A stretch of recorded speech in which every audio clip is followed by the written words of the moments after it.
is this, they are called indigenous, ITK? Traditional Indigenous, yeah. Traditional knowledge. Those who, Traditional knowledge. oh, those ones who observe the weather and they are able to tell when they see, I don't know, cricket, when they see bees, when they see, I don't know, Moa has done what. So there are those, and there are people who still rely on whatever they tell them. And then now there is the religious part of it.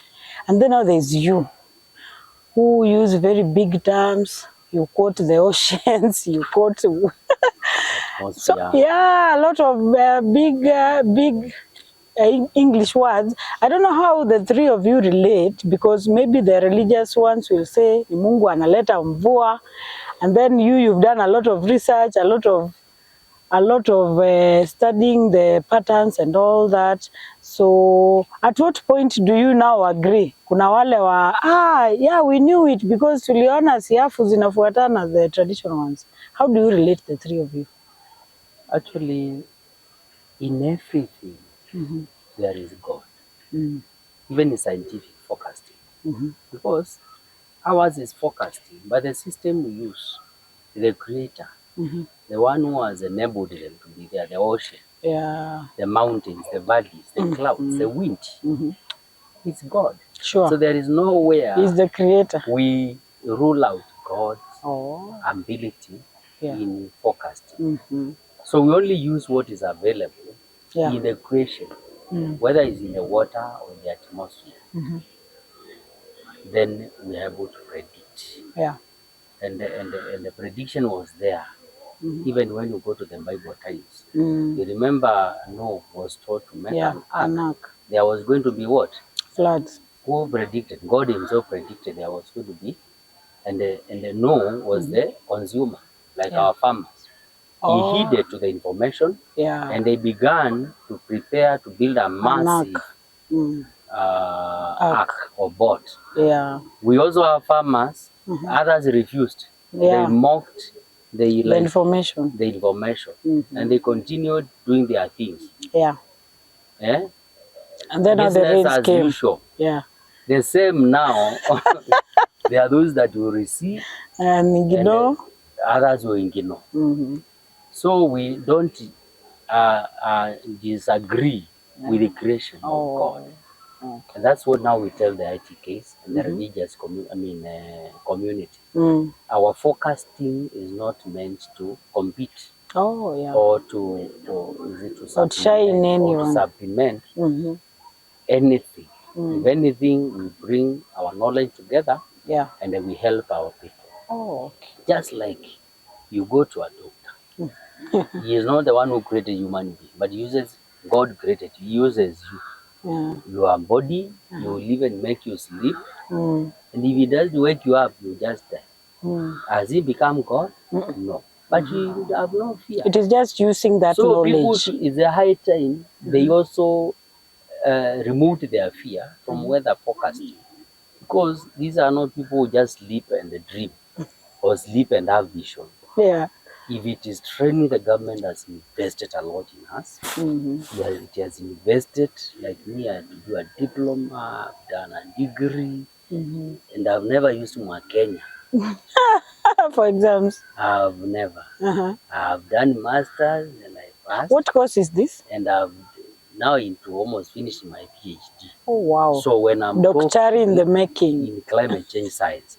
So when I'm talking about weather, you are very confident. Not just guesswork, not just sleeping. I don't say you don't dream. But when you dream, you need a precise interpretation of that dream and vision. So with our terminologies, we don't.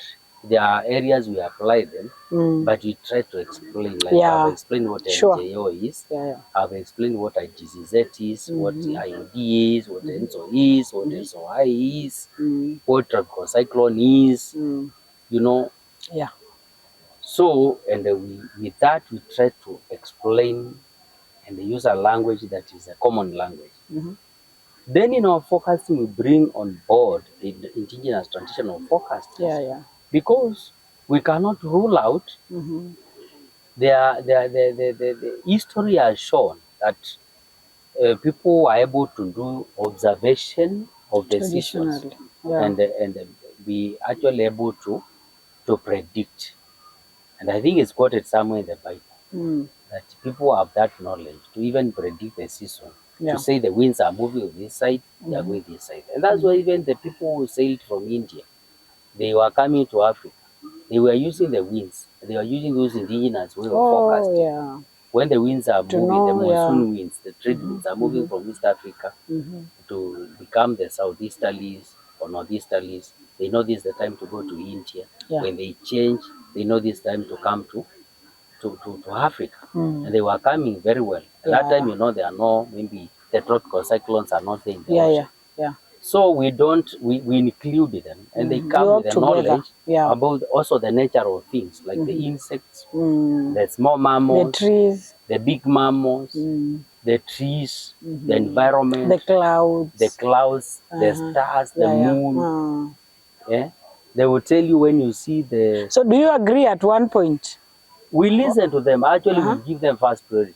And like the last season, we did our forecasting, we no technical. And we had a lady, we had limited resources, so we managed to get one lady who is a traditional forecaster. And then she came and she went through the insects, explains how they are behaving, and this is how what it means. It is likely to be when they behave this way. She went to the birds, the tree. She went to the bees, she went to the trees like Terminaria indica, that is mkwaju. Went to this acacia, moga, explained how it is behaving, how the budding and the flowers. Went to the baobab. There is other flower that grow, we call it vernacular amaka. I'm forgetting the scientific name. I have it somewhere, but I can't remember it. But it's a reddish in color. It comes like 2 or 3 weeks. We see it 2 or 3 weeks before the onset. And the conclusion was we're going to have bad rains. You know, they don't have... That is what happened. Good or depressed. Theirs was bad. The rains are going to be bad in terms of amount. The amount is going to be very low. Very low. And that is what happened. I was listening to her, I was like... This is true. And you see, it was actually my first time to meet her. Because we normally work with the husband. And the husband was not feeling well. So he prepared the wife. And they said that she's very local. It was my first time to see her there. So that somebody may not say that we went behind the tent and I told her, this is how tell them he's going to be depressed. Me, I saw her there. I even called and asked who is Pauline. Akatokelezea. Then with the right information. And I was like, she has read my forecast. She has read my mind. Wow. So you never, anytime they predict and you predict, they... Very rarely do we disagree. Very rarely. I don't... It's only one time we felt like, but I realized this guy had not done, you know, that enough research. He didn't have time to do enough research. He was coming from meeting, and he was busy. This one had done observation. So well. Also, when they take time and analyze it, it agrees with what you have. They started a long time ago, around January, analyzing the behavior of the acacia. And why, like now, you hear people asking many questions. It's because acacia is already flowered all over. And newcomers believe rain does not rain on the flowers. The flowers of acacia. Or maybe when it comes, it just comes like 1 or 2 days, then it disappears and gives it time to bud, to the bud. But now this one is like it's coming and it's coming. Then we also involve, if you are able, because sometimes you are limited by the resources, the church, so that also they are able to tell their people. And some of the time, most of the PSPs we do, public participation. Scenario participation. We are sponsored by Christian organization like ADSC. They chip in. So you work together. The Caritas, actually. Yes. Caritas, I've been doing a presentation in Tome next week on Monday. NDMA, and agriculture. We shall be there. And that's a Christian organization. Sure. So you work together. When we talk through Tome, you are talking to the entire Catholic congregation. And it's a big congregation. Wow, okay. And they have the relatives. They'll pass the information. So, and while they call me, now and then is because they have found my information Reliable. very reliable and useful. Sure. Yes, Wekwacho has been inviting me. I don't know what happened of late, but they have been calling me to go and even talk to the farmers. The farmers. That's SDA. Yeah. They are following all of it. Yeah, sure. So yes.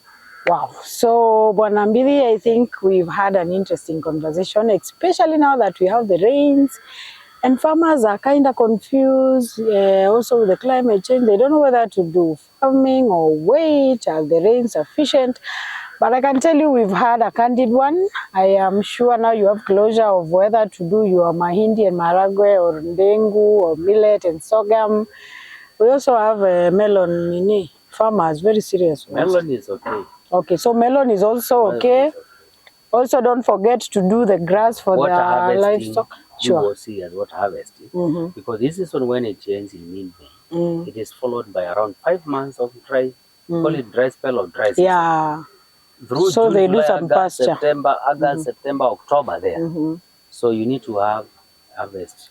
Sure. Water. Even you have ability to buy an extra tank of 5 or 10,000. Now that we have hope, the rains are there. You harvest a lot of water. So you've had it from the director himself. Your Aggie Dam. Sure. It is high time. Within the next 1 or 2 weeks, kama ijajaa maji, because maybe some have already have water now. Sure. Unless we now have to. At least we are blessed here in Kitui. Yes. Unlike the previous season. So I think it's a wrap from me, Lina Musangi. Keep it beyond facts. Until next time, thank you, Sana. Thank you for availing yourself. Asante. We wish to host you over and over and over again. Hata saa ya jua ukuje utuambie jua itakuwa kali, not only rains. Asante. You still coming during those dry and the sunny days. Sure. Thank you.